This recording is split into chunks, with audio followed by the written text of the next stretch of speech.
दोस्तों आप कृपया मेरे बच्चे से बात कर लें क्योंकि इन्हें बात करने का बहुत शौक चढ़ रहा है।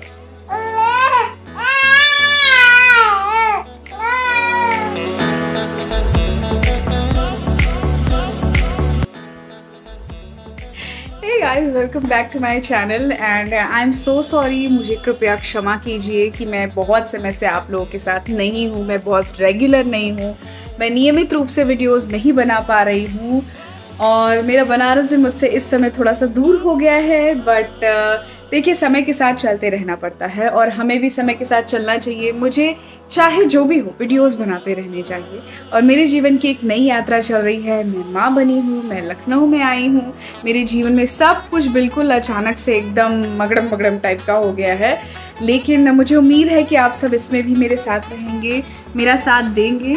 और आज मैं आपसे ख़ास बात करने वाली हूँ और मुझे लगता है कि मुझे आपसे अपने जीवन की इस यात्रा को भी ज़रूर साझा करना चाहिए, इसलिए मैं अब वीडियो फिर से बना रही हूँ और जैसे जैसे समय मिलेगा मैं बनाती जाऊँगी और आपके साथ अपने जीवन के इस संघर्ष के पन्ने को भी आपके साथ बांटूँगी। तो आज मैं आपसे बताऊंगी कि प्री मैच्योर मेरी बेबी जो कि 7वें महीने में हुई थी। अगर आपने मेरे पिछले वीडियोस नहीं देखे हैं तो प्लीज़ जाकर देखिए। तो 7वें महीने में मेरी बेटी पैदा हुई है और उसे घर लाने से पहले हमें बहुत सारी तैयारियां करनी पड़ी, बहुत सारी मुश्किलों का सामना करना पड़ा। तो आइए अब हमारे बेडरूम में चलते हैं और आपको बताते हैं कि प्री मैच्योर बेबी को घर लाने से पहले हमने क्या क्या तैयारियाँ की। आज मैं आप लोगों को अपना रूम टूर करवा रही हूँ while my baby is right behind me. Hello. God bless my daughter. She is so good. She is so active. बहुत टाइम से ये रूम मैं आप लोगों को दिखाना चाह रही थी लेकिन टाइम मुझे बिल्कुल नहीं मिल पा रहा था बिकॉज मेरी बेबी बहुत छोटी है। अब तो इसे बैठने में, ये देखिए जो सिंहासन लगा के बैठी हुई है, now she is much much much better. अब इसे बैठने में सपोर्ट शुरू कर रही हूँ मैं। हमने इसका रूम कैसे प्रिपेयर किया वो चीज़ों पर मैं फोकस पहले करा देती हूँ क्योंकि सारा वीडियो उसी के बारे में है, इम्पॉर्टेंट चीज़ों के बारे में। धीरे धीरे मैंने कैसे मैंने हमारी ये जो मैडम है, ये जो हमारी मैडम है ये जो मैडम है इनकी देखभाल मैंने कैसे की और कैसे इसको उस लेवल से लेके इस लेवल तक लेकर आई, उन सब के बारे में बात करेंगे। फोकस करते हैं यहाँ पर। सो दिस इज़, ये हमारे रूम का एक बहुत ही इम्पॉर्टेंट वॉल है, छोटा सा वॉल है बिल्कुल। हमने ये टेम्परेचर की मशीन सेट की हुई है। तो ये जो मशीन है ये जब बेबी आई थी तभी हम लोगों ने ख़रीद लिया था और बहुत इम्पॉर्टेंट था। ये मशीन का इंस्पिरेशन हमको कहाँ से मिला था? ये मशीन का इंस्पिरेशन हमको मिला था हॉस्पिटल से, जहाँ मेरी बेबी NICU में एडमिट थी। हेलो मीटू, मम्मा क्या बात कर रही है? ओके, ये मशीन हॉस्पिटल में हम लोगों ने देखी थी और तभी से हमारे माइंड में था कि नहीं, हमको ये सेट करना बहुत ज़्यादा ज़रूरी है क्योंकि हमारी बेबी प्री मैच्योर थी। प्री मैच्योर बेबीज़ के बारे में अगर आप लोगों को जानकारी है तो बहुत अच्छी बात है, लेकिन अगर जिन लोगों को बहुत कम पता है या नहीं पता है बता दूं तो वो बहुत से कारणों से हो सकते हैं। उनमें से एक कारण जो मेरी बेबी का था वो 7 मंथ में पैदा हुई थी और 7 मंथ मेरा एक्चुअली कंप्लीट होने वाला था, हाफ वे में आ चुकी थी। बट इनको आने की जल्दी थी, हमारी बिटिया को हमारे पास आने की जल्दी थी, तो इसलिए हमने जो टेम्परेचर की मशीन होती है वो बेसिकली बताती है कि रूम टेम्परेचर क्या है, उसे कैसे सेट करना है। Let me show you. Okay, so this is the machine. यहाँ पर ड्राई लिखा है, यहाँ कंफर्ट लिखा है, यहाँ पर मैक्सिमम लिखा है, यहाँ पर मिनिमम लिखा है, वेट वगैरह पूरी डिटेल्स के साथ है और ये काफ़ी अच्छी मशीन है और ये हमारी बेबी को सेफ रखने में हमारे काफ़ी काम आई थी ये मशीन। हमारा फोकस ये था कि हमारे रूम का जो एटमॉस्फेयर है वो मेरी बेबी के लिए सेफ। जो प्री मैच्योर बेबीज़ होते हैं, मोस्टली बेबीज़ क्या होता है कि 9 मंथ पे आते हैं इस दुनिया में, तो वो अपना वॉर्म टाइम यानी गर्भ का समय पूरा कर चुके होते हैं और वो दुनिया में जब उनको आना होता है वो अपना समय कंप्लीट करके उसके बाद जन्म लेते हैं। लेकिन जो प्री मैच्योर बेबीज़ होते हैं वो समय से पहले जन्म लेते हैं, यानी उन्होंने अपने गर्भ का समय पूरा नहीं किया होता है और वो पहले इस दुनिया में जन्म ले लेते हैं। It's very simple. तो बहुत सारे उसके फैक्टर्स, बहुत सारे कारण हो सकते हैं और अगर आपके बहुत सारे क्वेश्चंस हो तो प्लीज़ कमेंट सेक्शन में लिखकर बताइए। मैं धीरे धीरे करके अब थोड़ा सा रेगुलर होंगी और इस सीरीज़ को आपके साथ शेयर करूंगी। तो अब जब हम इस बेबी को दुनिया में लेकर आते हैं तो NICU में बेबीज को रखा जाता है और वहां पर वो टेम्परेचर सेट किया जाता है जो उनको गर्भ के समय में माँ के गर्भ में मिल रहा था। तो वो जिस तापमान पर गर्भ के अंदर होते हैं वही उनको बाहर दिया जाता है, क्योंकि सडनली वो बाहर आके एकदम से बाहर के एटमॉस्फेयर में बेबीज नहीं फिट हो सकते, उनको थोड़ा टाइम लगता है सेटल डाउन होने में। और खास करके प्री मैच्योर बेबीज के साथ। बेटा क्या सुन रही हो तुम इतना ध्यान से? I am so sorry distract कर रही हूँ, but she is looking at me all the time कि मम्मा क्या कर रही है और क्या कर रही है। इनके लिए हमने टेम्परेचर सेट किया था। तो हॉस्पिटल में NICU में जब हम जाते थे तो हम समझने की हमेशा कोशिश करते थे कि ओके इसको यहाँ पे क्या एटमॉस्फेयर दिया जा रहा है। हम लोग फॉर्चुनेट है कि हम लोग वो चीज़ें अफोर्ड कर सके एक हद तक, एक लिमिट तक। आप बैठकर आराम से बात करते हैं। कैमरा सेट हो गया है, अब आराम से बैठकर बात करते हैं। टेम्परेचर की मशीन की सबसे पहले इंट्रोडक्शन में इसलिए दे रही हूँ क्योंकि यही सबसे ज़्यादा इम्पॉर्टेंट पार्ट है अगर आप अपने प्री मैच्योर बेबी को घर ला रहे हैं। वैसे न्यूबॉर्न के लिए भी ये किया जा सकता है, क्योंकि शुरुआत में तो बच्चों को बहुत बचाना पड़ता है, चाहे न्यूबॉर्न हो, चाहे प्री मैच्योर हो, चाहे किसी भी कंडीशन के हो। कंडीशंस अलग अलग ज़रूर हो सकती है, लेकिन बचाना तो सभी बेबीज़ को शुरुआत में पड़ता है, because it's a new world to them. मैं अपनी बेबी से आप लोगों को ज़रूर मिलाऊंगी, अच्छे से मिलाऊंगी, पूरी डिटेल वीडियो में मिलाऊंगी। लेकिन अभी बात कर लेते हैं उस बारे में जिसमें आज का कंटेंट है, कि इसके आने से पहले हमने अपना रूम कैसे प्रिपेयर किया। मैं तो हॉस्पिटल में थी, जो भी प्रिपरेशन रूम की गई वो मेरे हस्बैंड ने की थी। All credit goes to him only. कि रूम को क्या करना है, रूम कितना हाइजेनिक होना चाहिए, हाइजीन का बहुत ध्यान रखना पड़ता है। और टेम्परेचर हमेशा हमारा टारगेट था कि भाई 26, 27, 28, 29, 30 के लेवल पे हमको रखना था। जब ठंड के मौसम में, क्योंकि मेरी डिलीवरी विंटर्स में हुई थी, अक्टूबर लास्ट में हुई थी मेरी डिलीवरी, तो दिसंबर भी आने वाला था उस टाइम में। अब 2 महीने तो मेरी बेबी के, आई थिंक 1 मंथ मेरी बेबी का NICU में ही निकल गया, हॉस्पिटल में ही निकल गया। तो जो हम इसको घर लाए तो हम आई थिंक दिसंबर की शुरुआत में लेकर आए थे। तो उस वक्त हमें टेम्परेचर बहुत ज़्यादा देखना होता था कि बहुत 30 से कितना माइनस में जा रहा है। विंटर्स में 30 या 30 से अबव गर्मी बताता है, और 30 और 30 से नीचे ठंडे लेवल पे चला जाता है। अब जैसे अभी गर्मियाँ चल रही हैं तो हम कोशिश करते हैं कि रूम टेम्परेचर हमेशा, या इसको जिस भी एटमॉस्फेयर में लेके जाएं, वो हमेशा 30 से कम रहे, 29 रहे। AC का टेम्परेचर भी हम 26 से 28 के बीच ही रखते हैं। यही आइडियल हमें बताया गया है बाय डॉक्टर्स कि 26 से 28 गुड फॉर बेबीज, वो उतना टॉलरेट कर सकते हैं। क्योंकि इनको गर्मी में भी नहीं रख सकते, इनको ठंड में ठंड से बचाना होता है, बहुत कुछ करना होता है ना बेबी, करना होता है ना। अभी विंटर्स में जब हम लेके आए थे तो हम कोशिश करते थे कि ओके 30 है तो ठीक है, बट 29, 28, 27 रहे। अगर वो 27 से गिरने लगता था, टेम्परेचर मशीन हमारी बताती थी वो 26 होने लगता था, 25 होने लगता था, तो हमको समझ में आ जाता था ओके अब ये ठंडा हो रहा है, तो हमें इसको कवर अप करना है, या जो हमने ब्लोअर लगा कर रखा था उसको हमको कंट्रोल करना है, कैसे मैनेज करना है, हम उसमें फिर लग जाते थे। क्योंकि ये वॉर्म में उसी टेम्परेचर में रह रही थी, NICU में भी ये उस टेम्परेचर में रह रही थी जो इसको अपनी गर्भ में मिल रहा था। गर्भ में बच्चा बहुत सेफ होता है, तो उसको बाहरी दुनिया में लाने के बाद भी हमें उसको थोड़ा सा और सेफ समय देना पड़ता है, ताकि वो बाहरी एटमॉस्फेयर में थोड़ा सा अपने आप को सहज बना सके। हमने इनको यही टाइम दिया। आई डोंट नो आज ये मेरी बात इतनी आराम से क्यों सुन रही है, शायद इसको मेरी सभी बातें अच्छी लगती है। और मैंने सोचा था मैं ये वीडियो तब बनाऊंगी जब ये सो रही हो, बट अब ये जगी हुई है and she is looking absolutely fine.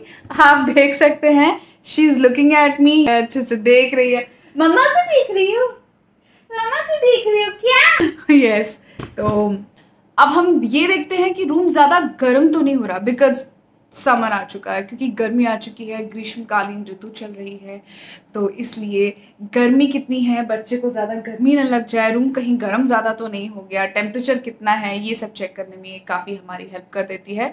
और अगर आप पूछना चाहते हैं कि गर्मी में कितने बच्चे का सही, अभी हम इसे 26 से 28 के बीच ही रखते हैं मोस्टली, लेकिन हाँ अभी मैंने इसको थोड़ी सी हैबिट डलवा दी है, थोड़ी सी और हीटिंग की, तो 29-30 तक भी चल जाता है। बट 30 से ज़्यादा जब होने लगता है तो मैं थोड़ा सा ध्यान देने की कोशिश करती हूँ कि ओके थोड़ा कहीं से एयर आ जाए, रूम थोड़ा सा ठंडा करूँ या इसे किसी ठंडी जगह पे शिफ्ट कर दूँ, या गर्मी से हटाऊँ इसे तुरंत, वैसे करके। बट अब ये काफ़ी टॉलरेट कर लेती है चीज़ें, तो अब मुझे उतनी टेंशन नहीं है।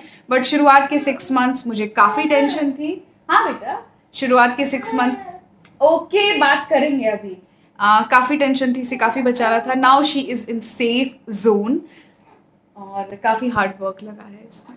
तो चलिए, टेम्परेचर मशीन की बात तो हमने कर ली है। इसमें तो हम कभी कहीं जाते भी हैं, लाइक अपने घर जाते हैं या गांव जाते हैं, मैं अपने घर जाती हूँ या अपने ससुराल जाती हूँ, तो हम हमेशा इस टेम्परेचर मशीन को साथ में लेके जाते हैं, ताकि हमें हर जगह पर रूम टेम्परेचर का पता हो, ताकि हम अपने बच्चे को सेफ रख सकें। हम ये पता कर सकें कि गर्मी कितनी है और ठंडी कितनी है, क्योंकि शुरुआत में 1 साल तक बेबीज को काफ़ी सेफ रखना होता है दोनों चीज़ों से। सो एक न्यूट्रल टेम्परेचर पे रखते हैं, ना ज़्यादा गर्मी ना ज़्यादा ठंडी। बट मैंने इसे 1-2 महीने से काफ़ी ज़्यादा सहज करा दिया है हर प्रकार के ऋतुओं से। सो अब मुझे उतनी टेंशन नहीं है।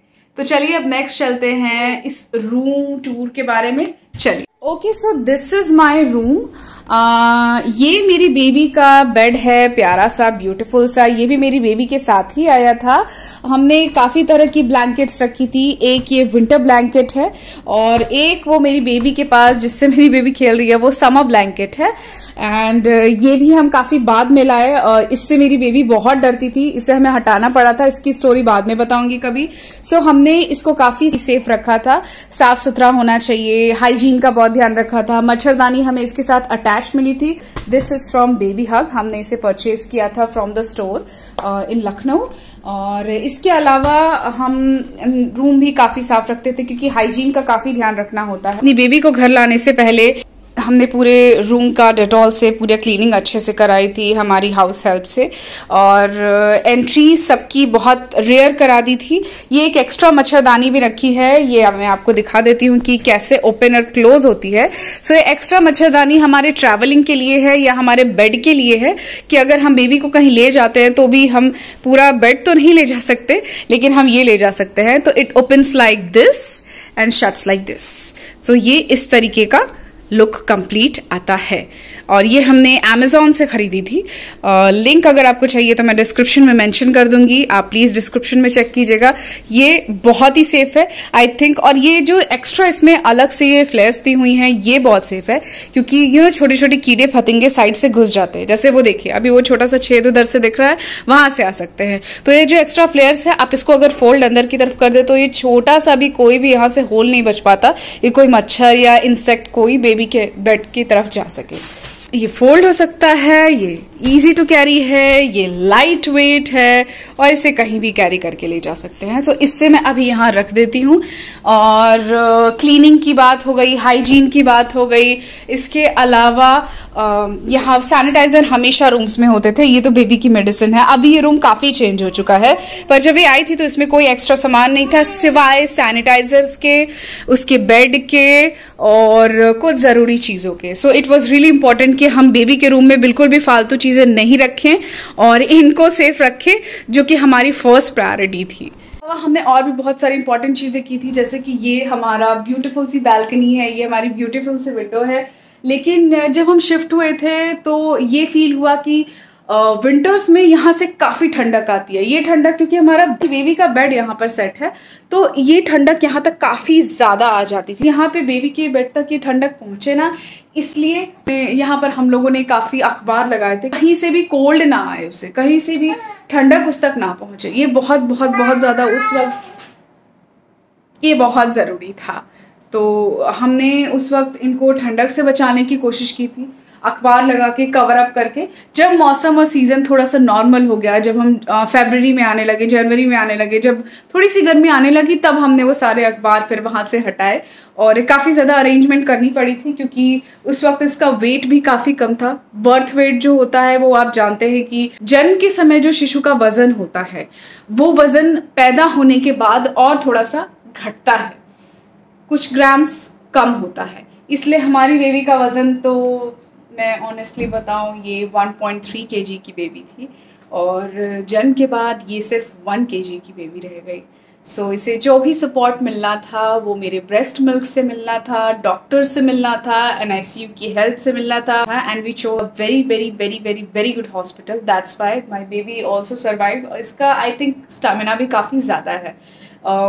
गर्भ ज्ञान का इसमें बहुत बहुत बड़ा हाथ है, गर्भ संस्कार का, और उसके बारे में किसी और वीडियो में बात करेंगे। बट यस, मैंने गर्भ संस्कार अपनी बेबी को दिया था जब ये मेरे गर्भ में थी, और उसका असर मुझे अभी भी दिखता है, और उसका असर तब भी दिखता था जब ये इतने कम वजन के साथ पैदा हुई थी और 1 महीने NICU में थी। उसका मिरेकल, उसका चमत्कार मैं आपको किसी वीडियो में ज़रूर बताऊंगी। पहले मैं ये देख लूँ कि आप लोगों को इस वीडियो से थोड़ी सी ज़्यादा हेल्प हो जाए। मेरे फ्लैट में हम 3 लोग थे, मैं, मेरे हस्बैंड और मेरी मदर इन लॉ, और हम तीनों हाइजीन का प्रॉपर प्रिकॉशन रख, चाहे जैसे भी बच्चे हो, हैंड हाइजीन का बहुत ध्यान रखना पड़ता है, हाथों की सफाई का, खुद की सफाई का बहुत ध्यान रखना पड़ता है। वो हमने कम्प्लीटली फॉलो किया। और उसके अलावा कुछ और चीज़ें मैं दिखा देती हूँ, छोटी मोटी चीज़ें जो इस वक्त मुझे याद आ रही हैं, वरना अगर मैं कुछ मिस कर गई और आपने मुझसे कुछ पूछ लिया। बेबी जस्ट अ मिनट बेटा, 2 मिनट रुक जाओ। अब मैं बातें कर रही हूँ, अब इसको भी बातें करनी है, और ये बात अभी से नहीं चल रही है, ये घर के समय से चल रहा है। तो डायपर्स भी इनके लिए बहुत ढूंढना पड़ता था। छोटी छोटी चीज़ें जो छोटी छोटी चीज़ें जो बहुत बहुत बहुत बहुत ज़्यादा ज़रूरी थी हमारे लिए, वो ये कि डायपर्स हम न्यूबॉर्न के नहीं यूज़ कर सकते थे, प्री मैच्योर बेबीज़ के डायपर्स यूज़ करने थे। हम कोई भी कपड़ा लाते थे तो हम ऑफलाइन नहीं खरीद सकते। Most of the time first cry से हमारा घर का पूरा गार्बेज भर चुका था, कार्टन्स भर चुके थे, प्रोडक्ट्स भर चुके हैं, तो हमने सब कुछ फर्स्ट क्राई से ही मोस्टली ख़रीदा था, क्योंकि हम इसके मामले में कोई कॉम्प्रोमाइज़ नहीं करना चाहते थे। बेबी हग, फर्स्ट क्राई, जितनी भी बच्चों की अच्छी कंपनीज थी उन्हीं से हमने सारी चीज़ें खरीदे थे, ताकि इसका कंफर्ट बना रहे, हाइजीन में, इसके कंफर्ट में कहीं से कोई कमी नहीं आए। दैट्स वाई हम डायपर्स मैमी पोको पैंट्स के यूज़ करते थे, क्योंकि वो लोग प्रीमीज के लिए बनाते हैं, और ये हमें नॉलेज नहीं था। हॉस्पिटल में हमने देखा कि इसको जो भी हॉस्पिटल में जिस तरीके से जो भी चीज़ें यूज़ की जाती थी, हम बिल्कुल वैसे ही सब चीज़ें फॉलो करना चाहते थे। हम कुछ न्यू नहीं करना चाहते थे, क्योंकि हम एक्सपेरिमेंट नहीं कर सकते थे। मेरी बेबी ऑलरेडी बहुत ही कम वजन की शिशु की, तो मुझे इसका पूरा ख्याल रखना था। और मैमी पोको पैंट्स में छोटे छोटे प्रीमीज के आते हैं डायपर्स, तो हमने पहले वो इस्तेमाल किए जब तक कि ये 3 किलो की नहीं हो गई। नवजात बच्चों के लिए तो बहुत सारी चीज़ें आती हैं, लेकिन प्री मैच्योर बच्चों के लिए, समय से पहले जन्म लिए हुए बच्चों के लिए बहुत चीज़ें ढूंढनी पड़ती हैं। यहाँ तक कि जो कपड़े भी हम लोग ऑनलाइन मंगवाते थे, क्योंकि कहीं जा नहीं सकते थे, सब कुछ घर पे ही करना था, लोगों के इन्फेक्शन से भी बचाना था, आपको भीड़ से भी बचाना होता है। बहुत ज़्यादा भीड़ नहीं इकट्ठी करनी है कि घर में बच्चा आया है तो चलो अब सब लोग मिलने चलते हैं। No, avoid this. किसी को अच्छा लगे या बुरा लगे, लेकिन आपका बच्चा आपकी प्रायोरिटी होना चाहिए। ये एक बहुत बड़ी उपलब्धि भी थी कि हम दूसरे शहर में थे। बेटा मम्मा इज टॉकिंग ना। लेकिन हम चूंकि लखनऊ में नए नए शिफ्ट हुए थे, तो इसलिए सब लोग उठकर तुरंत आ भी नहीं सकते थे। तो ये एक तरीके का फ़ायदा भी हो गया कि हमारे बच्चे को भीड़ ज़्यादा नहीं मिली। इसे भीड़ से बचाना था, बहुत ज़्यादा लोगों से बचाना था, इन्फेक्शन से बचाना था, बहुत बहुत बहुत ज़्यादा। दोस्तों, आप कृपया मेरे बच्चे से बात कर लें, क्योंकि इन्हें बात करने का बहुत शौक चढ़ रहा है।